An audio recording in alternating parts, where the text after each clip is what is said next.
Hello friends, welcome to film talkies. Last எபிசோட்ல இந்த monster கில்லரான தேகு அவனுடைய சைக்கோத்தனத்துக்கு தீனி போட்டுக்கிறதுக்காக ஹோம்லெஸ் பீப்புள் எல்லாம் வேலை தரேன் அப்படின்ற மாதிரி சொல்லி கூட்டிட்டு வந்து அவங்கள அடிச்சே சாகடிச்சுட்டு இருக்கான். இதையெல்லாம் அவன் ஏதோ ஒரு கண்டெய்னருக்குள்ள வச்சுதான் பண்றான் அப்படிங்கிற விஷயத்தை கண்டுபிடிச்சு அந்த கண்டெய்னர் எங்க இருக்குன்றதையும் நம்ம டிடெக்டிவ் மோஜின் தேடி கண்டுபிடிச்சிடுறாரு. நேரா அந்த தேகு கிட்டே போய் அந்த கண்டெய்னரோட சாவியை காமிச்சு மிரட்டிட்டு இருக்காரு. இன்னொரு பக்கம் ஒரு பஸ் ஒண்ணு தப்பான ரூட்ல போனதுனால ஆக்சிடென்ட் ஆகி குப்புறக்கு வந்து கிடக்குது. இந்த கேஸ் நம்ம எமர்ஜென்சி ஹெல்ப் லைனுக்கு தான் வந்திருக்கு. இதுக்கப்புறம் என்ன நடந்துச்சுங்கிறத இன்னைக்கு எபிசோட்ல பார்த்து தெரிஞ்சுக்கலாம். நம்ம டிடெக்டிவ் மோஜின் அந்த தேகு கிட்ட அந்த சாவி எடுத்து காமிக்கிறாரு. இது என்ன தெரியுமா? ஒரு கண்டெய்னரோட சாவி. இதுக்கு என்ன அர்த்தம்னு உனக்கு புரியுதா? உன்னோட கதை முடிஞ்சிருச்சுன்னு அர்த்தம் அப்படின்ற மாதிரி இவர் அவனை பார்த்து மிரட்டிட்டு இருக்கும் போதே கங்ஜோ கிட்ட இருந்து டிடெக்டிவ் மோஜினுக்கு கால் வருது. இந்த மாதிரி ஒரு பஸ் ஒன்று இந்த ஏரியாவில் ஆக்சிடென்ட் ஆயிடுச்சு, அதுல நிறைய பேர் இன்ஜூரி ஆயிருக்காங்க, பஸ்ஸோட இன்ஜின் வேற இன்னமும் ரன் ஆகிட்டே இருக்கு, ஃபியூவல் டேங்க்ல வேற லீக்கேஜ் ஏற்பட்டிருக்கு, ஏதாவது ஒரு சின்ன ஸ்பார்க் ஏற்பட்டா கூட பஸ்ல ஏதாவது பெரிய ஆபத்து ஏற்படுறதுக்கு வாய்ப்பு இருக்கு, ஆம்புலன்ஸ் ஃபயர் சர்வீஸ் எல்லாம் வரதுக்கு கொஞ்சம் லேட் ஆகும் போல இருக்கு, நீங்க அந்த இடத்துல தானே இருக்கீங்க, கொஞ்சம் போய் பார்க்க முடியுமா அப்படின்ற மாதிரி கேட்கறா. பஸ் எப்படி தலைகளை கவர முடியும் அப்படின்னு கேட்கிறாரா. அது எனக்கு தெரியல சார், ஒன்னு டிரைவரோட ஃபால்ட்டா இருக்கும், இல்லைன்னா பஸ்ல இருக்க ஏதாவது மெக்கானிக்கல் ஃபால்ட்டா தான் இருக்கும்னு நினைக்கிறேன். அப்புறம் இன்னொரு முக்கியமான விஷயம், இந்த பஸ் சாங்வான் எக்ஸ்பிரஸ்க்கு சொந்தமானது அப்படின்ற விஷயத்தையும் அவன் சொல்றான். சரி, நான் ஸ்பாட்டுக்கு போயிட்டு உனக்கு கால் பண்றேன் அப்படின்னு சொல்லிட்டு இவர் காலை கட் பண்ணதுமே அந்த தேகு இருந்துட்டு, நீங்க ரொம்ப பிஸியா இருக்கீங்க போல இருக்கே அப்படின்ற மாதிரி சொல்றானா. நான் போய் என்னோட வேலையை முடிச்சுட்டு வந்து ஒன்னு பாத்துக்கிறேன் இருடா அப்படின்னு சொல்லிட்டு இவர் அவசரமா லிப்ட்ல ஏறலான்னு போறாரு. அங்க இருக்கிற செக்யூரிட்டிஸ் தடுத்து நிறுத்துறானுங்க. அங்க முக்கியமான கெஸ்ட் எல்லாம் இருக்காங்க, நீங்க அங்க போக கூடாது அப்படின்ற மாதிரி சொல்லிடுறானுங்க. ஆட போங்கடான்ட்டு இவர் அவர் படிக்கட்டுல இறங்கி ஓடிட்டு இருக்காரு. இதை எல்லாத்தையுமே கொஞ்சம் தூரம் தள்ளி இந்த தேகுவோட அப்பாவும் அவனோட அசிஸ்டன்ட் பாத்துட்டு இருக்காங்க. இவன் தானே அந்த டிடெக்டிவ் மோஜின், இவனுக்கு தான் நம்ம ஆல்ரெடி பெரிய ஆப்பா வச்சுட்டோமே, இவன் இங்க என்ன பண்றான் அப்படின்னு கேட்டுட்டு இருக்கானா. எனக்கு என்னமோ இந்த டிடெக்டிவ் மோஜின் நம்ம தேகு சார் டார்கெட் பண்ணிருக்கான்னு நினைக்கிறேன், அதனாலதான் இங்க வந்திருக்கான் அப்படின்ற மாதிரி அந்த அசிஸ்டன்ட் சொல்றானா. அந்த ப்ராசிக்யூட்டர் இவங்க டீம் சர்ச் பண்ணானே, என்னாச்சுன்னு கேளு அப்படின்ற மாதிரி இவன் கத்துறான். இல்ல சார், நான் ஆல்ரெடி விசாரிச்சிட்டேன், அவருக்கு கிடைச்ச எவிடன்ஸ் எதுவுமே இவங்க மேல ஆக்ஷன் எடுக்கிற அளவுக்கு போதுமானதா இல்லன்னு சொல்லிட்டாரு அப்படின்னு சொல்றதும் இவன் கொஞ்சம் கடுப்பாகிட்டு இருக்கான். இந்த பக்கம் அந்த தேகு வேற டிடெக்டிவ் சாவி கொத்த காமிச்சு மிரட்டினார் இல்லையா, அதையே யோசிச்சு பார்த்துட்டு நின்றுட்டு இருக்கான். நம்ம டிடெக்டிவ் மோஜின் தேஷிக்கும் கால் பண்ணி இந்த விஷயத்த சொல்லி உடனே அந்த ஸ்பாட்டுக்கு வாடா அப்படின்னு கூப்பிடுறாரு. நான் எதுக்கு வரணும், நம்ம டீமை தான் கலைச்சிட்டாங்கல்ல, இது எமர்ஜென்சி டீமோட வேலை, அவங்க பாத்துக்குவாங்க அப்படின்ற மாதிரி சொல்றான். லூசு பயல, அங்கெல்லாம் ஆபத்துல இருக்காங்க, பிரச்சனையில இருக்கிறவங்களை காப்பாத்துறது நம்மளோட கடமை, ஒழுங்க வந்து சேருடா அப்படின்ற மாதிரி திட்டவும் சரின்னு சொல்லிட்டு அவனும் அங்க கிளம்பி வந்துடுறான். இந்த பக்கம் இந்த சேர்மனோட அசிஸ்டன்ட் கமிஷனருக்கே கால் பண்றான். ஆக்சுவலா இவனுங்க வந்து அந்த பஸ் போக வேண்டிய ஒரிஜினல் ரூட்ல இவனுங்க ஏதோ சர்வே எடுக்கிற வேலையை பார்த்துட்டு இருக்கானுங்களாம். அதனாலதான் அந்த பஸ்ஸை ஏதோ தப்பான ரூட்ல மாத்தி விட்டுருக்கானுங்க போல இருக்கு, அதனாலதான் ஆக்சிடென்ட் நடந்திருக்கு, எல்லாம் இவனுங்க பார்த்த வேலை தான். இந்த மாதிரி எங்க கம்பெனி பஸ் ஒன்னு ஆக்சிடென்ட் ஆயிடுச்சு அப்படின்ற விஷயத்த சொல்றானா. எமர்ஜென்சி ஹெல்ப்லைன் பாத்துக்குவாங்க, நீங்க ஒன்னும் கவலைப்படாதீங்க அப்படின்னு கமிஷனர் சொல்றான். எமர்ஜென்சி ஹெல்ப்லைன் மட்டும் இல்ல, கோல்டன் டைம் டீமையுமே களத்துக்கு அனுப்பியிருக்காங்கன்னு நாங்க கேள்விப்பட்டோம். சேர்மன் ரொம்ப டென்ஷனா இருக்காரு, அவருக்கு இன்னைக்கு முக்கியமான ஈவென்ட் இருக்கு, இந்த மாதிரி சமயத்துல இதெல்லாம் நடக்கிறது கேள்விப்பட்டு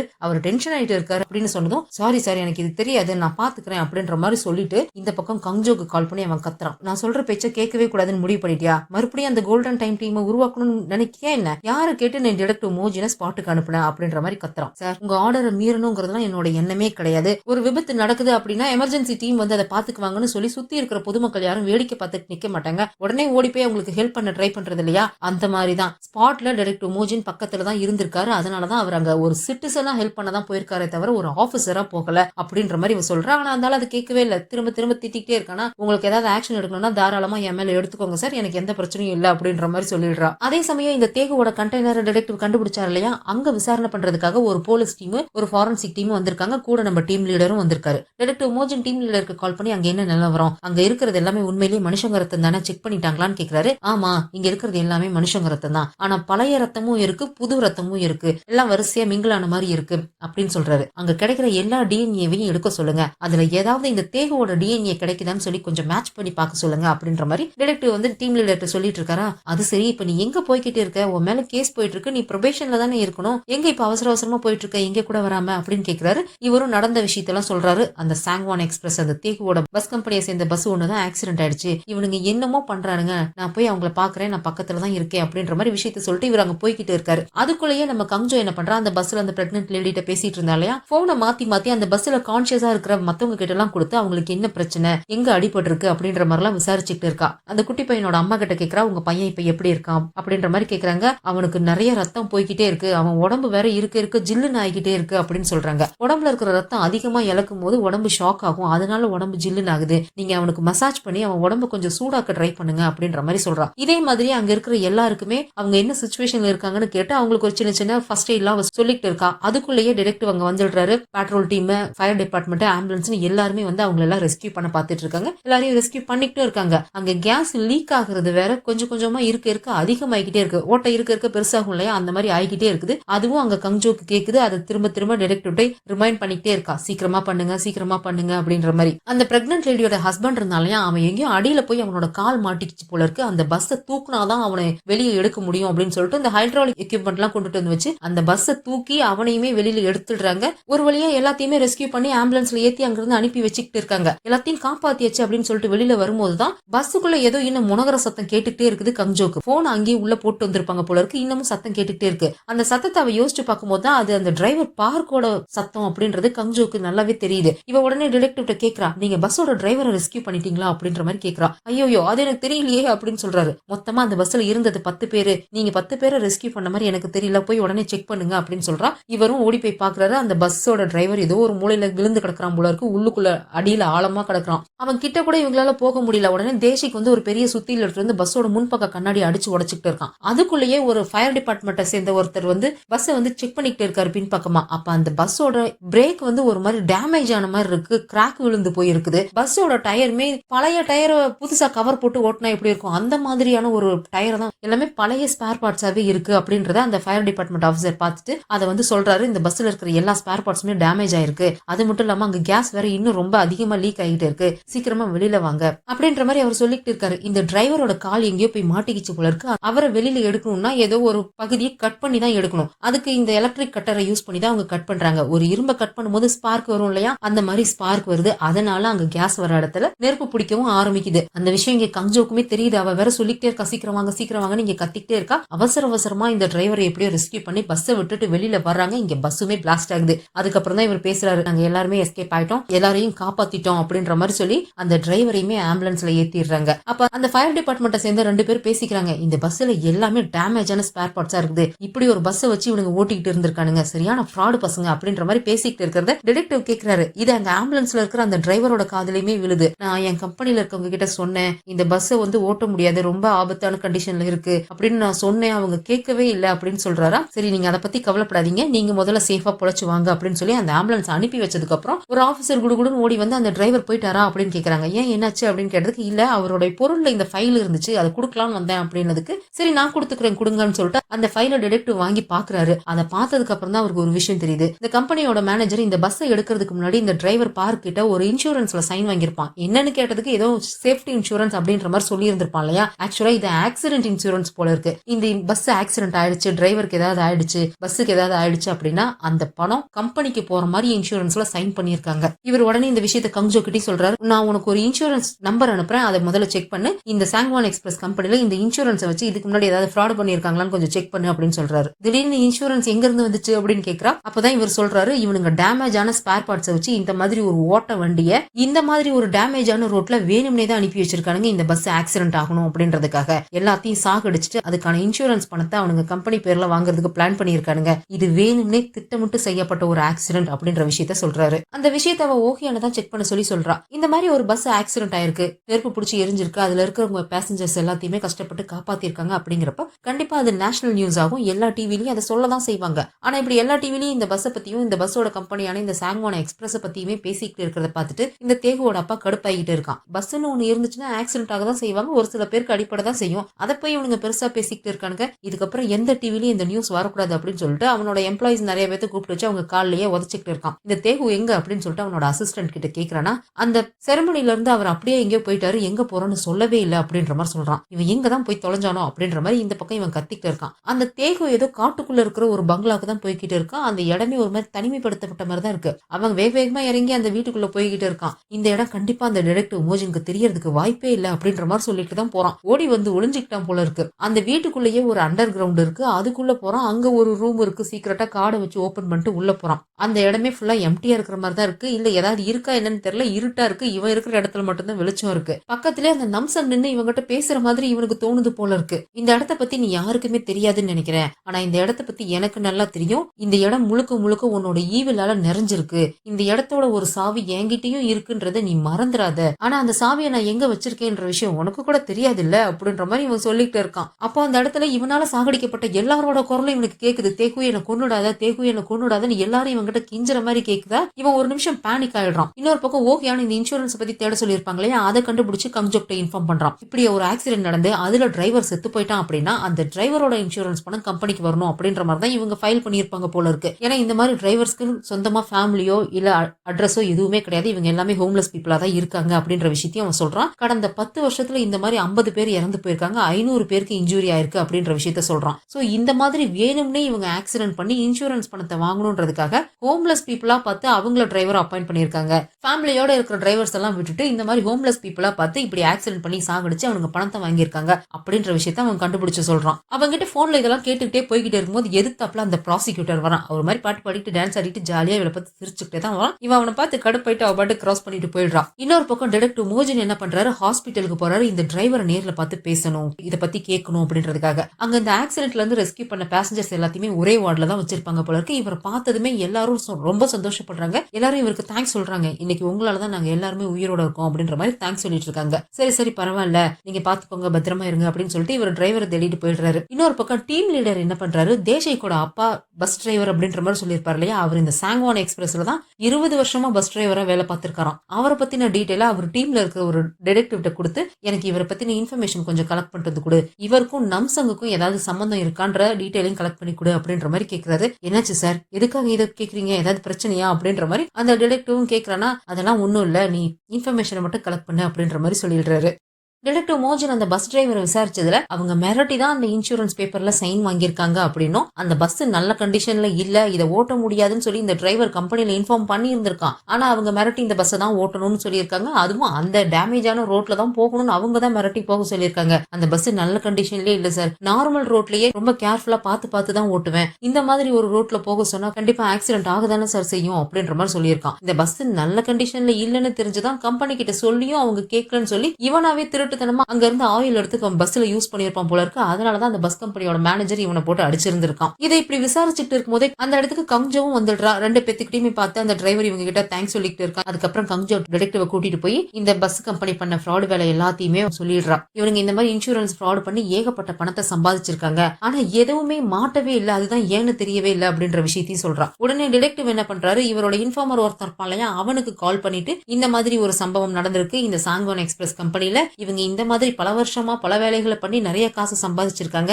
இந்த விஷயம் உடனே மீடியாவுக்கு லீக் ஆகணும், பெரிய நியூஸா வரணும் அப்படின்ற மாதிரி சொல்லி விட்டுறாரு. அப்புறம் கங்ஜோ அந்த கண்டெய்னரை பத்தி விசாரிக்கிறா. நிஜமாவே அந்த கண்டெய்னர்ல தான் அந்த ஹோம்லெஸ் பீப்புளை கூட்டிட்டு போய் அடிச்சு சாவடிச்சிருப்பான்னு நீங்க நினைக்கிறீங்களா அப்படின்ற மாதிரி கேக்குறா. நீ தானே ஏதோ சத்தம் கேட்டுச்சுன்னு சொன்ன, நீ சொன்ன க்ளூவை வச்சுதான் நாம அந்த கண்டெய்னரை கண்டுபிடிச்சிருக்கோம், நீ சொன்ன க்ளூவும் அதுவும் மேட்ச் ஆனிச்சு இல்லையா, கண்டிப்பா அதுவா தான் இருக்கும், நீ ஒன்னும் சந்தேகப்படாத அப்படின்ற மாதிரி இவர் சொல்றாரு. சரி அதெல்லாம் ஓகே, நீங்க ஒரு பர்னர் போனை கண்டுபிடிக்க சொன்னீங்க இல்லையா, டீம் லீடரை பிளாக்மெயில் பண்ற அந்த பெருச்சாலியோட பர்னர் போன், அதை ஓகே ட்ராக் பண்ணிட்டு இருக்கான், கூடிய சீக்கிரமே கண்டுபிடிச்சிருவான், உங்களுக்கு யார் மேலேயாவது சந்தேகம் இருக்கா அப்படின்னு சொல்லி கேட்கிறா. இவருக்கு தான் தேசிக் மேல சந்தேகம் இருக்கு இல்லையா, அதை கங்ஜோ கிட்ட சொல்றதுக்கு அவருக்கு விருப்பம் இல்ல, நான் அதை பத்தி இப்ப பேச விரும்பல, ஏன்னா எனக்கு யார் மேலேயும் சந்தேகம் இல்ல அப்படின்ற மாதிரி சொல்லிடுறாரு. அதுக்கப்புறம் அந்த ப்ராசிக்யூட்டர் பார்க் தான் இவங்க மேல லஞ்சம் வாங்கின கேஸ் போட்டிருக்கான் இல்லையா, அவர் போட்ட கேஸ் வந்து பொய்யானது அப்படின்னு நிரூபிக்கிறதுக்கு தேவையான எவிடன்ஸ் நான் கலெக்ட் பண்ணிட்டேன் அப்படின்ற மாதிரி சொல்லி இவ ஏதோ ஒரு டாக்குமெண்ட் எல்லாம் எடுத்து கொடுக்குறா. அந்த பார்க் இப்ப எங்க இருக்கான் அப்படின்ற மாதிரி ஒரு கோவமா கேட்டுக்கிட்டு இருக்காரு. இங்க ஓகே அந்த பர்னர் போனை ட்ராக் பண்ண ட்ரை பண்ணிட்டு இருக்கான். அப்ப அவன் ஏதோ ஒரு விஷயத்தை கண்டுபிடிக்கிறான். அதை பார்த்துட்டு அவன் ஷாக் ஆகுறான். பார்க் பார்த்துட்டு என்னாச்சு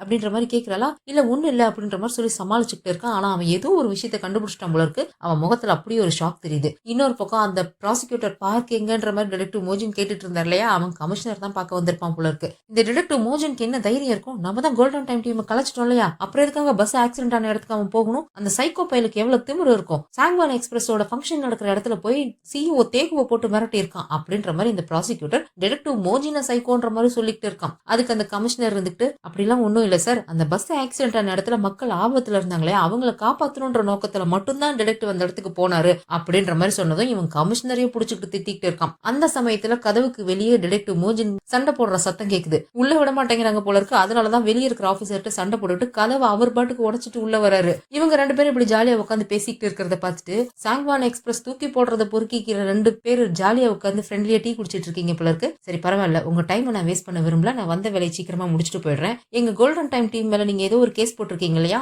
அந்த கேஸ் முழுக்க முழுக்க போய் அது செல்லாது, எங்க மேல எந்த தப்பும் கிடையாது, எங்க கோல்டன் டைம் டீம் நீங்க திரும்ப கொண்டு வந்துதான் ஆகணும்னு நிரூபிக்கிறதுக்கான எல்லா எவிடன்ஸும் என்கிட்ட இருக்கு அப்படின்னு சொல்லிட்டு ஒரு சில பேப்பர்ஸ் எல்லாம் எடுத்து போடுறாரு. அதுக்கு உடனே இந்த ப்ராசிக்யூட்டர் இருந்துகிட்டு, உனக்கு ஒரு தடவை சொன்னா புரியாதா, உனக்கு அறிவுங்கிறதே கிடையாதா, இந்த அறிவு கெட்ட மூளையை வச்சுக்கிட்டு நீ எப்படி விசாரணை பண்ணுவ அப்படின்ற மாதிரி ஓவரா பேசிக்கிட்டே இருக்கான். உங்களுக்கு எலும்பு துண்டை தூக்கி போடுறாங்க இல்லையா அந்த சாங்வான் எக்ஸ்பிரஸ், அந்த கம்பெனியோட பஸ் ஒண்ணு இன்னைக்கு ஆக்சிடென்ட் ஆயிடுச்சு. அந்த ஆக்சிடென்ட்க்கு பின்னாடி அந்த சாங்வான் எக்ஸ்பிரஸ் கம்பெனியோட ஒரு கேடுகட்ட வேலை இருக்குன்றது எனக்கு நல்லாவே தெரியும். அவங்க பண்ணின அந்த வேலையும் சரி, அந்த கம்பெனியோட சிஇஓ இருக்கான் இல்லையா தேகு, அவன் ஒரு 1ஆம் நம்பர் சைக்கோ, அவன் நிறைய பேத்த கொலை பண்ணியிருக்கான்ற விஷயமும் எனக்கு தெரியும். இது எல்லாத்தையுமே தெளிவா எவிடன்ஸோட நான் கண்டிப்பா வெளியில கொண்டு வரதான் போறேன். அந்த கம்பெனியவே தரமட்டமாக்க தான் போறேன். இதை எல்லாத்தையும் நீங்க தடுத்து நிறுத்தணும் அப்படின்னு நினைச்சீங்கன்னா அதுக்கு நீங்க என்ன வேலையை விட்டு தூக்கினாலும் முடியாத காரியம், என்னைய கொன்னா மட்டும்தான் முடியும். ஏன்னா என் உயிரை பணைய வச்சாவது நான் இது எல்லாத்தையும் வெளியில கொண்டு வந்தே தீரணும்னு நான் முடிவு பண்ணிட்டேன் அப்படின்ற மாதிரி இவர் ப்ராசிக்யூட்டரை பார்த்து சொல்றாரா. அந்த ஆளுக்கு கோவம் வந்துருது. ஒரு ப்ராசிக்யூட்டர் ஒரு டிடெக்டிவ்கிட்ட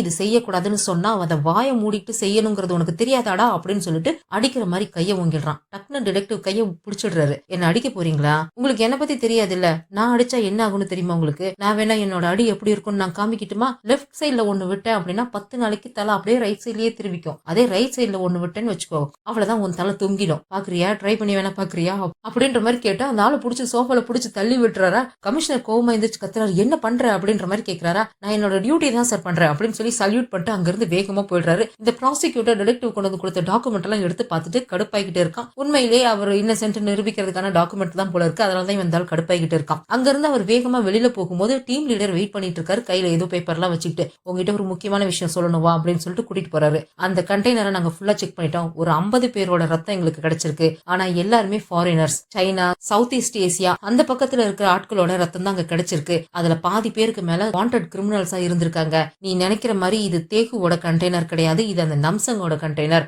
அவன் ஹியூமன் டிராபிகிங் பண்றதுக்காக இதை யூஸ் பண்ணிட்டு இருந்திருக்கான், நீ தப்பான இடத்துல தேடி இருக்க அப்படின்ற விஷயத்த சொல்றாரு. இல்லையே, கங்ஜோ ரொம்ப கான்பிடென்டா அந்த சத்தத்தை கேட்டு சொன்னாலே அதை வச்சுதான் நான் இதை கண்டுபிடிச்சேன், அப்ப அவனோட ஹைட் அவுட் எங்க தான் இருக்கும் அப்படின்ற மாதிரி இவர் யோசிச்சுட்டே திரும்பி பாக்குறாரு. தேசிக் அவனோட இடத்துல காணோம். இந்த தேசிக் எங்க போனா அப்படின்ற மாதிரி டீம் லீடர்கிட்ட கேக்குறாரு. அவனுக்கு ஏதோ ஒரு போன் வந்துச்சு, அவசர அவசரமா கிளம்பி போயிட்டான் அப்படின்ற மாதிரி சொல்றாரு. ஆனா தேசிக் இங்க தேகுவோட அப்பாவை பாக்குறதுக்காக தான் வந்திருக்கான். 2 பேரும் உட்காந்து பேசிக்கிட்டு இருக்காங்க. இவன் தான் போலீஸ் ஸ்டேஷன்ல இருக்க பெருச்சாலி, இவங்க எல்லாரும் சந்தேகப்பட்டது உண்மைதான். போலீஸ் ஸ்டேஷனுக்குள்ள இருந்துட்டு டீம் லீடரை கால் பண்ணி பிளாக்மெயில் பண்ணுனதும் இவன் தான். உள்ள இருந்துட்டே அந்த நம்சங்குக்கும் தேகுக்கும் தேவையான ஹெல்ப் பண்ணிக்கிட்டு இருந்ததும் இந்த தேசிக் தான். ஆனா இவன் ஏதோ வேணும்னு பண்ணின மாதிரி தெரியல, ஏதோ பிளாக்மெயில் பண்ணி இவனையுமே மிரட்டி தான் இதை செய்ய வச்சுக்கிட்டு இருப்பாங்க போல இருக்கு. அவன் அந்த மாதிரி தான் பேசிக்கிட்டு இருக்கான், கோவமா என்னால இதெல்லாம் செய்ய முடியாது அப்படின்ற மாதிரி சொல்லிட்டு இருக்கான். இப்ப மட்டும் இல்ல, கடந்த 3 வருஷமா இவன் இந்த வேலையை பார்த்துட்டு இருக்கான் போல இருக்கு. அதாவது டிடெக்டிவ் மூஜினோட ஒய்ஃப் இறந்து போன அந்த சமயத்துல இருந்தே இவன் இதை தான் பண்ணிட்டு இருப்பான் போல இருக்கு. அப்பையில இருந்தே இந்த நம்சங் தான் இவன் அவனோட கண்ட்ரோல்ல வச்சுக்கிட்டு இந்த வேலையெல்லாம் பண்ணிட்டு இருந்திருக்கான். இப்ப நம்சங் இறந்து போனதுனால இனிமே நீ டைரக்டா என்னோட கண்ட்ரோல்லயே வந்துட்ட அப்படின்ற மாதிரி தான் இந்த தேகுவோட அப்பா சொல்லி மிரட்டிக்கிட்டு இருக்கான். இவன் என்னால இதுக்கப்புறம் செய்ய முடியாது அப்படின்ற மாதிரி தான் சொல்லிட்டு இருக்கானா. இங்க பாரு,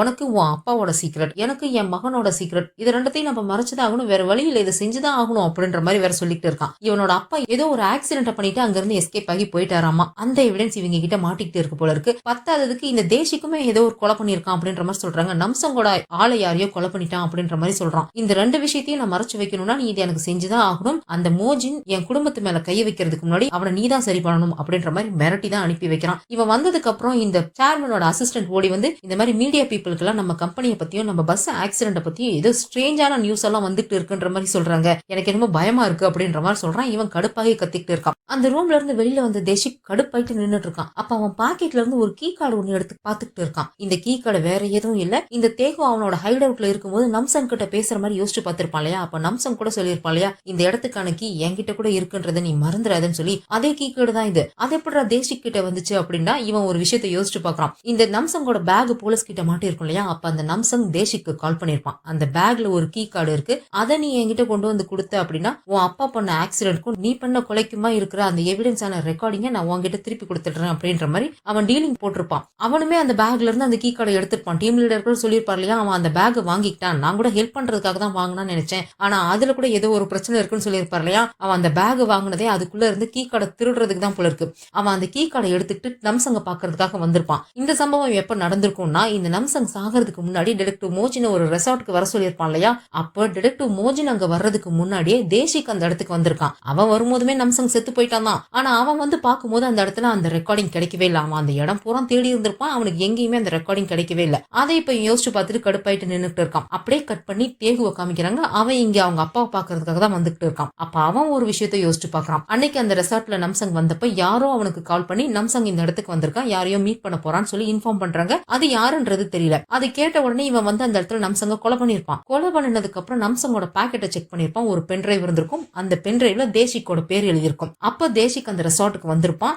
இந்த நம்சங்க்கு காலும் பண்ணிருப்பான். அவனோட போன்ல தேசிக்கோட கால் வர்றதை பார்த்துட்டு எனக்கு தெரியாம நீ இவன் கூட ஏதாவது டீலிங் போட்டிருக்கேன் என்ன அப்படின்ற மாதிரி இவன் யோசிச்சுட்டு அந்த பென்டிரைவை இந்த தேகு தான் தூக்கிட்டு வந்திருப்பான். அதையெல்லாம் யோசிச்சுட்டு தேகு நேரம் அவங்க அப்பனை பாக்குறதுக்காக தான் வரான். எங்கடா போன, திரும்பவும் அந்த இடத்துக்கு போனியா, உன்னை அந்த இடத்துக்கு நான் போக கூடாதுன்னு தானே சொன்னேன், நீ ஒன்னும் சரிப்பட்டு வரமாட்ட, நீ உடனே கிளம்பு, நீ இங்க இருக்க வேண்டாம், அமெரிக்காக்கு போயிடு, நீ அங்கேயே இரு, இந்த பிரச்சனை எல்லாம் சால்வ் ஆகட்டும், அதுக்கப்புறம் இங்க வந்துடலாம் அப்படின்ற மாதிரி இந்த அப்பா டென்ஷன் ஆயிட்டு சொல்லிட்டு இருக்கானா. அதை கேட்டேன்னா அவன் கடுப்பாயிடுறான். இப்ப என்ன இங்க இருந்து ஓடி போக சொல்றீங்களா, என்னை இந்த மாதிரி ஆக்குனதே நீங்க தானே, இப்ப வந்து என்ன ஓடி போன்ற மாதிரி சொல்றீங்க அப்படின்ற மாதிரி கோவமாலாம் கத்துல. ஒரு மாதிரி இந்த சைக்கோஸ் எல்லாம் சைலண்டா மிரட்டுவாங்கல்ல, அந்த மாதிரி மிரட்டவும் அவங்க அப்பா பயந்துடுறான். அப்படியே பயந்துகிட்டு பின்னாடியே நடக்கிறான். இந்த நம்சங்க என்கிட்ட ஒப்படைச்சு நீ என்ன செய்யணும்னு நினைக்கிறியோ அதை தாராளமா செஞ்சுக்கோ, நீங்க தான் சொன்னீங்க, நான் இன்னும் எதுவும் செய்ய ஆரம்பிக்கவே இல்லை, இப்பதான் ஆரம்பிச்சிருக்கேன், அதுக்குள்ளேயே என்னை எல்லாத்தையும் முடிக்க சொன்னா என்னால எப்படி முடியும், நீங்க தான் எனக்கு சொல்லி கொடுத்துருக்கீங்க, என் வழியில குறுக்க வரவங்க, என்னை இன்சல்ட் பண்றவங்க, என்னை எதுக்குறவங்கன்னு எல்லாத்தையும் அழிக்க சொல்லி நீங்க தான் எனக்கு சொல்லி கொடுத்தீங்க, நீங்க சொன்னபடிதான் நான் செஞ்சுக்கிட்டு இருக்கேன், இப்ப வந்து எல்லாத்தையும் நிறுத்துன்னு நீங்க சொன்னா நான் எப்படி நிறுத்த முடியும், இப்ப நீங்களும் என்னோட வழியில குறுக்க வரீங்க, உங்களையும் அதே மாதிரி பண்ணிரட்டுமா அப்படின்ற மாதிரி மிரட்டுற மாதிரி கேட்கறான். இவன் ஒரு மாதிரி பயந்துகிட்டு அங்க இருந்து திபு திபுன்னு ஓடி வந்துடுறான். வெளியில வந்து நின்று மூச்சு வாங்கிட்டு இருக்கான். அவனோட அசிஸ்டன்ட் வந்து சார் எதுவும் பிரச்சனையா என்னாச்சு அப்படின்ற மாதிரி கேட்கறானா. ஒன்னும் இல்லடா அப்படின்ற மாதிரி பயந்துகிட்டே சொல்லிட்டு இருக்கான். அப்ப இந்த தேகுவோட அப்பா ஒரு விஷயத்த யோசிச்சு பாக்குறான். சின்ன வயசுல இவன் அவனோட ரூம்ல நாயோ பூனையோ என்னத்தையும் ஒன்னு அடிச்சு சாகடிச்சிருப்பான் இல்லையா, அப்பவே இவன் டாக்டர்கிட்ட கூட்டிட்டு போய் காமிச்சிருந்திருப்பான். இவனுக்கு ஏதோ ஒரு சைக்காட்ரிக் ப்ராப்ளம் இருக்கு அப்படின்றத அந்த டாக்டர் கண்டுபிடிச்சு சொல்லியிருப்பாரு. இந்த மாதிரி ப்ராப்ளம் நார்மலா ஜெனட்டிக் ப்ராப்ளம், பரம்பரை ஜீன்ல இருந்து வரும், அப்படி இல்லைன்னா அவங்க வளர்க்கப்படுற சூழ்நிலையில இருந்து வரும். ஆனா உங்களோட பையனுக்கு ரெண்டுமே இருக்கு, ஜெனட்டிக் ப்ராப்ளமும் இருக்கு, அவன் வளர்க்கப்பட்ட சூழ்நிலையினாலையும் இந்த பிரச்சனை வந்திருக்கு அப்படின்ற மாதிரி சொல்றாங்களா. அதை இப்ப கண்டுபிடிச்சிட்டீங்களா, இதை உடனே சரி பண்ணுங்க அப்படின்ற மாதிரி சொல்றான். சாரி சார், இதை சரி பண்ண முடியாது, வேணா இதை அமைதிப்படுத்தி அப்படியே அவன் எந்த பிரச்சனையும் பண்ணாத மாதிரி வேணா பாத்துக்கலாம், ஆனா அதுக்கு நீங்க அவனை ஹாஸ்பிட்டல்ல அட்மிட் பண்ணி 24 மணி நேரமும் மெடிகேஷன்ல கண்காணிப்புல வச்சுக்கணும் அப்படின்ற மாதிரி சொல்றான். எனக்கு இருக்கிறது ஒரே ஒரு பையன், அவனை மென்டல் ஹாஸ்பிட்டல் அட்மிட் பண்ண சொல்றீங்களா அப்படின்ற மாதிரி கேட்டா, இதுக்கு வேற வழி இல்ல சார் அப்படின்னு அந்த டாக்டர் சொல்லி பாக்குறான். ஆனா இவன் கேட்க மாட்டேன்னு சொல்லிட்டு பையனை கூட்டிட்டு வந்திருக்கான். அதுக்கப்புறம் தான் பையன் இந்த மாதிரி சைக்கோவா வளர்ந்து நின்று இருக்கான் போல இருக்கு. அப்பவே ஹாஸ்பிட்டல்ல சேர்த்து இருந்தா இந்த பிரச்சனை வந்திருக்காது. இந்த தேகு நம்சங்க கொலை பண்ணப்ப அவங்கிட்ட இருந்து தேசிக்கோட பென்ட்ரைவ் எடுத்து வந்திருப்பான் இல்லையா, அதை கையில வச்சு பாத்துட்டு இருக்கான். இப்ப ஒன்ன வச்சு என்ன கேம் பிளே பண்ணலாம் அப்படின்ற மாதிரி யோசிச்சுட்டு இருக்கான். அதே சமயம் டீம் லீடர் டிடெக்டிவ் மோஜின் கிட்ட இந்த தேசிக் தான் போலீஸ் டிபார்ட்மெண்ட்ல இருக்கிற அந்த பெருச்சாலி, இவன் தான் இங்க இருந்துட்டு அந்த தேகுக்கு ஹெல்ப் பண்ணிட்டு இருக்கான் அப்படின்ற விஷயத்த சொல்றாரு. ஏன்னா இவர் தான் அவரோட டீம்ல இருக்க ஒரு டிடெக்டிவ் மூலியமா தேசிக்கோட அப்பாவை பத்தி விசாரிக்க சொல்லியிருப்பான் இல்லையா, அவர் ஏதோ ஒரு விஷயத்த கண்டுபிடிச்சிட்டாரு போல இருக்கு. அதை தான் இப்ப டிடெக்டிவ் மோஜின் கிட்ட சொல்லிட்டு இருக்காரு. 3 வருஷத்துக்கு முன்னாடி, அதாவது டிடெக்டிவ் மோஜினோட ஒய்ஃப் ஜிஹி கொலை செய்யப்பட்ட அந்த சமயத்துல இவங்க எல்லாருமே ஒன்னா வயலன்ட் கிரைம் யூனிட்ல தானே வேலை பார்த்துட்டு இருந்தாங்க, தேசிக் மோஜின் எல்லாருமே. அந்த சமயத்துல இவங்க அந்த ஜிஹியோட கேஸ தான் ரொம்ப ஹெக்டிக்கா எல்லாருமே அந்த கேஸ விசாரணை பண்ணிட்டு இருந்த அந்த சமயத்துல ஒரு நாள் ராத்திரி தேசிக்கு அவங்க அப்பா கிட்ட இருந்து கால் வந்திருக்கு. ஒரு மாதிரி பரபரப்பா தான் பேசியிருக்கான். என்னப்பா ஆச்சு, ஆக்சிடென்டா, ஒரு நிமிஷம் இருங்க நான் உடனே வந்துடுறேன் அப்படின்ற மாதிரி சொல்லிட்டு பரபரப்பா பேசிட்டு அங்க இருந்து கிளம்பி போயிருந்திருக்கான். இதை டீம் லீடர் அப்ப கவனிச்சிருந்திருக்காரு. இவங்க அப்பாவுக்கு தைராய்டுக்கு மாத்திரை எடுத்துப்பாராம். அந்த மாதிரி மாத்திரை எடுத்துட்டு பஸ் ஓட்டினப்ப ஒரு மாதிரி ட்ரௌசியா இருந்திருக்கு. அப்படியே போய் ஒரு ஆள் மேல பஸ் ஏத்தி விட்டு இருந்திருக்காரு. இந்த சம்பவம் வந்து சாங்வான் எக்ஸ்பிரஸோட கராஜ் முன்னாடி தான் நடந்திருக்கு. நைட் டைம் வேற, பக்கத்துல ஆட்கள் யாருமே இல்ல. தேசிக் உடனே ஓடி போய் பார்த்திருக்கான். ஆக்சிடென்ட் ஆனவன் இறந்து போயிட்டான் போல இருக்கு. இவனும் செக் பண்ணி பார்த்திருக்கான், ஆள் உயிரோட இல்ல. இப்ப என்ன பண்றதுன்னு தெரியாம 2 பேரும் முழிச்சுட்டு இருந்த அந்த சமயத்துல இந்த நம்சங் அவன் அடியாட்களோட அந்த இடத்துக்கு வந்திருக்கான். இப்படி ஒரு சம்பவம் நடந்ததை பார்த்தோன்னே யாரா இருந்தாலும்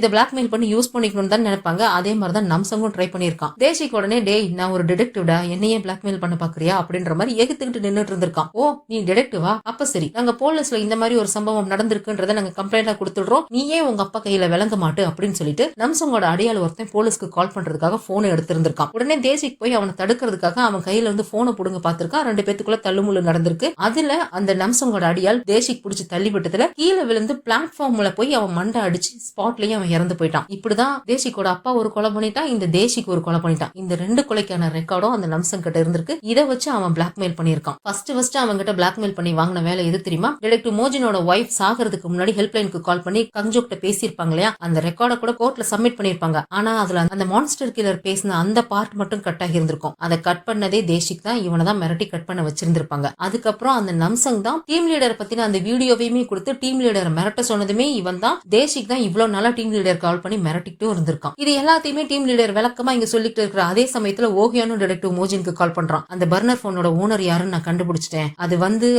அப்படின்னு சொல்லிட்டு அவன் சொல்றதுக்கு தயங்கிட்டு இழுத்துக்கிட்டே இருக்கானா. இவருக்கு தான் தெரிஞ்சு போச்சு அது தேசிக்னு சொல்லி, பரவாயில்ல விடு அப்படின்னு சொல்லிட்டு அவர் காலை கட் பண்ணிட்டு உடனே தேசிக்கு கால் பண்ணி, நீ எங்க இருக்க, நான் உன்னை மீட் பண்ணணும், நம்ம ரெகுலரா மீட் பண்ற இடத்துல மீட் பண்ணலாம் அப்படின்ற மாதிரி கூப்பிடுறாரு. இங்க கங்ஜோவை காமிக்கிறாங்க. அவ போலீஸ் ஸ்டேஷன்ல உட்காந்துட்டு ஒரு மாதிரி பலத்த யோசனையில இருக்கா. இந்த தேகுவோட அடுத்த டார்கெட் நான் தான். அவன் நினைச்சிருந்தா என்ன அன்னைக்கே ஈஸியா கொலை பண்ணிருக்கலாம். அவன் ஏன் வந்துட்டு என்ன கொலை பண்ணாம போனான், அவன் என்ன கொல்லாம விட்டுட்டு போனதுக்கு ஏதோ ஒரு மோட்டிவ் இருக்கணும், என்ன காரணமா இருக்கும் அப்படின்ற மாதிரி இவ யோசிச்சுட்டு இருக்கா. நார்மலா இந்த சைக்கோஸ் எல்லாம் ஏதாவது ஒரு பேட்டர்னை யூஸ் பண்ணி தான் கொலை பண்ணுவாங்க. அப்படி இவனுக்கும் ஏதாவது ஒரு பேட்டர்ன் இருக்கும். அந்த பேட்டர்ன் கண்டிப்பா அவனோட பாஸ்ட் லைஃபோட கனெக்ட் ஆனதா தான் இருக்கும் அப்படின்ற மாதிரி இவ யோசிச்சுட்டு இருக்கும் போதே பார்க்கு கிட்ட இந்த தேகுவோட பாஸ்ட பத்தி ஏதாவது ஆர்டிகல் ரிலீஸ் ஆயிருக்கான்னு செக் பண்ண சொல்லியிருப்பா போல இருக்கு. அந்த மாதிரி ஒரு ஆர்டிகல் ரிலீஸ் ஆயிருக்கு, நான் உங்களுக்கு ஃபார்வர்ட் பண்ணிருக்கேன் பாருங்க அப்படின்ற மாதிரி சொல்றா. கூடவே பார்க் ஒரு டெத் சர்டிபிகேட்டும் கொண்டு வந்து கொடுக்குறா. இந்த தேகுவோட அம்மா தூக்கு மாட்டி சூசைட் பண்ணியிருந்திருக்காங்க, அவங்களோட டெத் சர்டிபிகேட் கொண்டு வந்து கொடுக்குறா. இவங்க 1992 இறந்திருக்காங்க. அந்த சமயத்துல இந்த தேகுக்கு 12 வயசு. இவங்களுக்கு ஒரு தங்கச்சி இருக்காங்க, அவங்க இப்ப சான் பிரான்சிஸ்கோல இருக்காங்க அப்படின்னு சொல்லிட்டு அவங்களோட நம்பரும் கொண்டு வந்து கொடுக்குறா. உடனே கங்ஜோ அவங்களுக்கு போன் பண்ணி பேசுறா. ஆனா என்ன பேசுறான்றதெல்லாம் நமக்கு காமிக்கவே இல்ல.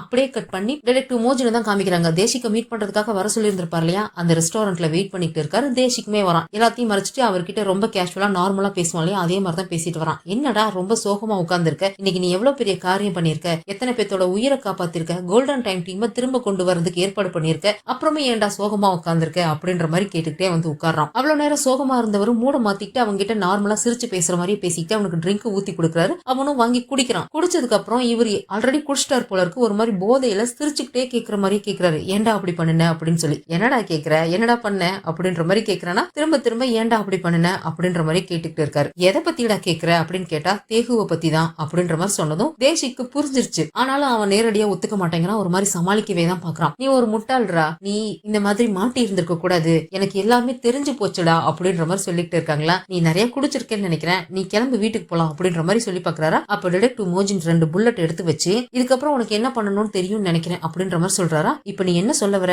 உன்னை நான் ஷூட் பண்ணணும்னு நினைக்கிறியா அப்படின்ற மாதிரி தேசிக் ஒன்னும் புரியாம கேக்குறானா. நீ என்னை இப்ப ஷூட் பண்றது மட்டும் தான் உனக்கு நல்லது, நீ இப்ப மட்டும் என்ன ஷூட் பண்ணல அப்படின்னு வச்சுக்கோ, கண்டிப்பா நீ பின்னாடி வருத்தப்படுவ அப்படின்ற மாதிரி சொல்றாரு. இது எல்லாத்தையுமே போதையில சிரிச்சுட்டு கேஷுவலா பேசுற மாதிரியே தான் பேசிக்கிட்டு இருக்காரு. ஆனாலும் இது வந்து சாதாரண மேட்ரு இல்லங்கிறது தேசிக்கு புரியுது இல்லையா. இப்ப நீ என்கிட்ட இருந்து என்னதான்டா தெரிஞ்சுக்கணும்னு நினைக்கிற, என்னதான் என்கிட்ட கேக்குற அப்படின்ற மாதிரி கோவமா கத்தி விட்டுடுறானா. நான் தான் ஆல்ரெடி கேட்டுட்டேனடா, ஏன் அப்படி பண்ணுன அப்படின்ற மாதிரி கேக்குறாங்களா. இவனுக்கு புரிஞ்சிருச்சு, இவன் எல்லாத்தையும் கண்டுபிடிச்சிட்டான் அப்படின்னு சொல்லிட்டு. நான் அப்படி செய்யலன்னா இந்நேரம் நீ எங்கேயாவது ஏதாவது ஒரு தெருமுனையில குத்துப்பட்டு செத்து போயிருந்திருப்ப அப்படின்ற மாதிரி தேசிக் சொல்றான். நீ எனக்கு இந்த மாதிரி பண்ணதுக்கு நீ நான் சாகட்டும் நீ அப்படியே விட்டு இருந்திருக்கலாம், நான் சந்தோஷமா செத்து போயிருந்திருப்பேன்ல அப்படின்ற மாதிரி சொல்றாரா. தேசிக் ஒரு மாதிரி எமோஷனல் ஆகி அழ ஆரம்பிச்சிடறான். எனக்கு என்னதான் பண்ண சொல்ற, நான் உன் அளவுக்கு ஸ்ட்ராங் இல்ல, நான் ரொம்ப வீக்கான ஆளு, நான் ஒரு கோலை, எனக்கு வாழ்றதுக்கு வேற வழி தெரியல, நான் வாழணும்னா இதை செஞ்சுதான் ஆகணும், நீ தொடணும்னு நினைக்கிறது ஒன்னும் சாதாரண இடம் கிடையாது, அவங்களும் ரொம்ப ரொம்ப மோசமானவங்க, நம்மளால அவ்வளவு ஈஸியா அவங்கள டீல் பண்ணவே முடியாது, அவன் தேகுடா தேகு, அவன் எவ்வளவு மோசமானவன் தெரியுமா, உன்னால அவனை தொடக்கூட முடியாது, ஒருவேளை நீ அவனை அரெஸ்ட் பண்ணினாலும் உன்னால அவனை ஜெயில போட முடியும்னு நினைக்கிறியா,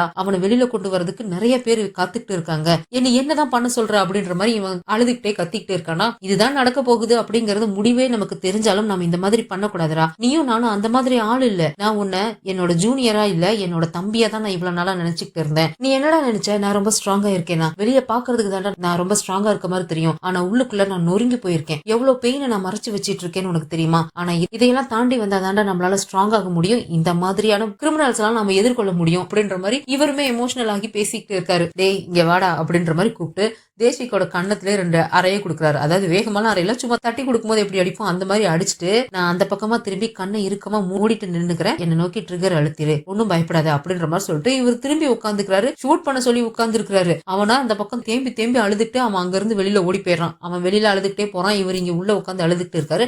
ஆரம்பத்துல இருந்து இந்த தேசிக் கங்ஜோ கூட இவர் சேரக்கூடாதுன்றதுக்காக கங்ஜோவை பத்தி தப்பு தப்பாவே எல்லா தடவையும் சொல்லிக்கிட்டே இருந்திருப்பான். டீம் லீடரை பத்தி தப்பு தப்பா சொல்லியிருப்பான் இல்லையா, அதையெல்லாம் யோசிச்சு பார்த்து இவர் இங்க அழுதுகிட்டு இருக்காரு. அதே சமயம் இந்த தேகுவை தான் காமிக்கிறாங்க. அவனோட அசிஸ்டன்ட் ஓடி வந்து சார் டிவியை பாருங்க சார் அப்படின்னு சொல்லிட்டு டிவியை போடுறான். இந்த கோல்டன் டைம் டீம் சாங்வான் எக்ஸ்பிரஸோட பஸ் கம்பெனி ஆக்சிடென்ட் ஆன கேஸ பத்தி ஒரு முக்கியமான ஷாக்கிங்கான நியூஸ் ஒன்னு கொடுத்திருக்காங்க. அந்த பஸ்ல யூஸ் பண்ணிருக்க ஸ்பேர் பார்ட்ஸ் எல்லாமே ரொம்ப ரொம்ப மோசமான கண்டிஷன்ல இருந்திருக்கு. மோசமான கண்டிஷன்ல இருக்கிற பஸ்ஸை வச்சு ஆக்சிடென்ட் பண்ணி அவங்க இன்சூரன்ஸ் ஃப்ராட் பண்ணி பண்ணிருக்காங்க அப்படின்னு சொல்லிட்டு அந்த பஸ்ஸோட டிரைவரை இன்டர்வியூ பண்றது, இந்த மாதிரி நிறைய எவிடன்ஸ் எல்லாம் வேற இவங்களுக்கு எதிராக அங்க டிவில டெலிகாஸ்ட் ஆயிட்டு இருக்கு. அதை பார்த்துட்டு இவன் கடுப்பாகி அந்த பெருச்சாலியோட நம்பர் உங்ககிட்ட இருக்கா அப்படின்னு கேக்குறான். தேசிக்க பத்தி தான் கேக்குறான் போல இருக்கு. அந்த சமயத்துல கங்ஜோ ஒரு மாதிரி பரபரப்பா போலீஸ் ஸ்டேஷன்ல இருந்து வெளியில ஓடி வந்துட்டு இருக்கா. அப்படி வரும்போதே டிடெக்டிவ் மோஜினுக்கு கால் பண்ணி இந்த தேகுவோட ஹைட் அவுட்டை நான் கண்டுபிடிச்சிட்டேன் அப்படின்ற மாதிரி சொல்றான். எங்க இருக்கு, எப்படி கண்டுபிடிச்ச அப்படின்ற மாதிரி கேக்குறாரா. அந்த தேகு சின்ன வயசுல வாழ்ந்த வீடு தான் அவனோட ஹைட் அவுட் அப்படின்னு சொல்லிட்டு அவ எப்படி கண்டுபிடிச்சான்ற விஷயத்த சொல்றான். இந்த தேகு 12 வயசு பையனா இருக்கும்போது அவனோட அப்பா வந்து ஏதோ பிசினஸ் ட்ரிப்காக அவனை விட்டுட்டு எங்கேயோ கிளம்பி போயிருந்திருக்கான். அப்போ இவங்களோட வெக்கேஷன் ஹவுஸ் போல இருக்கு. அந்த வீட்டுக்கு இவனோட அம்மா அங்க கூட்டிட்டு போயிருந்திருக்காங்க. 2 பேரும் அங்க நல்லா சந்தோஷமா தான் இருந்திருக்காங்க. ஆனா அந்த வீட்டுல என்ன நடந்துச்சுன்னு தெரியல. அங்க இருந்து திரும்பி வந்ததுக்கு அப்புறம் இந்த தேகுவோட அம்மா ஒரு மாதிரி டிப்ரெஷனோட இருந்திருக்காங்க. அதுக்கப்புறம் சூசைட் பண்ணி இறந்தும் போயிட்டாங்க. அவங்க இறந்ததுக்கு அப்புறம் தான் இந்த தேகு இந்த மாதிரி மாறி இருந்திருக்கான். அங்க நடந்த ஏதோ ஒரு சம்பவம் தான் இவனை ட்ரிகர் பண்ணிருக்கு. அதனாலதான் அவன் பண்ற எல்லா கொலைகளையுமே கண்டிப்பா அந்த வீட்டுல தான் பண்ணணும். அந்த வீடுமே பீச்சுக்கு பக்கத்துல தான் இருக்கு.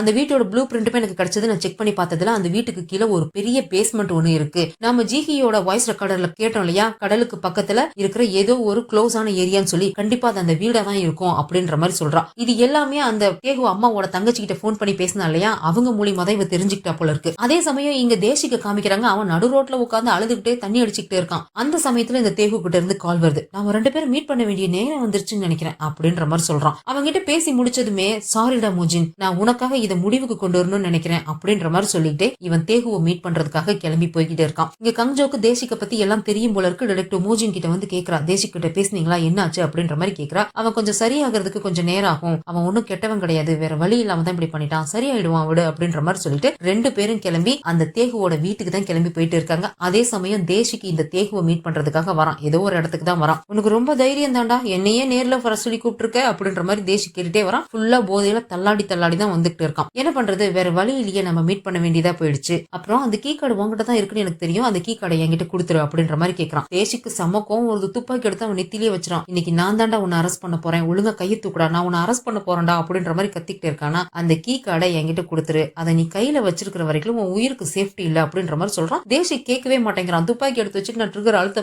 போறேன்ற மாதிரி மிரட்டிக்கிட்டு இருக்கும்போதே பின்னாடியில இருந்து ஒருத்தன் வந்து அவன் மண்டையிலேயே அடிச்சு அவனை மட்டையாக்கிடுறான். அதுக்கப்புறம் தேசிக்கோட போனை தூக்கி பக்கத்துல கடலுக்கு பக்கத்துல தான் நின்றுட்டு இருப்பானுங்க போல இருக்கு. கடலுக்குள்ள போனை தூக்கி போட்டுடுறான். இங்க கங்ஜோவும் மோஜினும் கார்ல போய்கிட்டு இருக்காங்க அந்த தேகுவோட ஹைட் அவுட்க்கு. அப்ப இந்த மோஜினோட இன்ஃபார்மர் கால் பண்றான். இந்த சாங்குவான் எக்ஸ்பிரஸ் பத்தி எல்லா விஷயமும் நான் டீடைல் கலெக்ட் பண்ணிட்டேன், இன்னும் ஒரு சில டீடைல் கலெக்ட் பண்ண வேண்டியிருக்கு, அதையும் நான் கண்டுபிடிச்சிட்டேன் அப்படின்னா இன்னைக்கு நைட் நியூஸ்ல அவங்கள பத்தி நம்ம டெலிகாஸ்ட் பண்ணிடலாம். அவனுங்க எல்லாம் சரியான டிரான்சாக்ஷன்களா இருக்கிறாங்க, அவங்களால ஏகப்பட்ட டிரைவர்ஸ் செத்து போயிருக்காங்க, ஏகப்பட்ட டிரைவர்ஸ் முடமாக்கி வச்சிருக்கானுங்க, அவங்க எல்லாம் சும்மா விடக்கூடாது அப்படின்ற மாதிரி பேசிட்டு இருக்கான். சரிடா நீ உன் வேலையை பாரு அப்படின்ற மாதிரி இவன் சொல்லிட்டு போனை கட் பண்ணதும் ஒரு மெசேஜ் வருது. எடுத்து பார்த்தா தேசி கிட்ட இருந்து தான் வந்திருக்கு. உனக்காக நான் இன்னைக்கு இது எல்லாத்தையும் முடிக்க போறேன் அப்படின்ற மாதிரி மெசேஜ் வந்திருக்கு. இது அவன் தான் அனுப்புனானா இல்ல அந்த தேகு அனுப்புனானு தெரியல. கண்டிப்பா தேசிக்கு தான் அனுப்பியிருப்பான்னு நினைக்கிறேன். ஏன்னா அவன் தேகுவை பார்க்க போறதுக்கு முன்னாடி அவன் அதை மாதிரி தான் சொல்லிட்டு போனான். அந்த மெசேஜ் பார்த்ததுமே இவன் திருப்பி கால் பண்ணி பாக்குறான். போன் ஸ்விட்ச் ஆஃப்னு இருக்கு. இவன் எதுக்காக இந்த மாதிரி மெசேஜ் அனுப்பணும், எதுக்காக போனை ஸ்விட்ச் ஆஃப் பண்ணி வைக்கணும் அப்படின்ற மாதிரி குழம்பி போய் ஒரு உட்கார்ந்துட்டு இருக்காரா. அப்ப கங்ஜோ சொல்றா, ஒருவேளை அவன் தேகுவை மீட் பண்ண போயிருப்பானோ அப்படின்ற மாதிரி சொல்றான். இருக்கலாம், வாய்ப்பு இருக்கு அப்படின்ற மாதிரி இவங்க யோசிச்சுட்டு இருக்கும்போதே அந்த தேகுவோட வீட்டுக்கிட்ட வந்துட்டாங்க.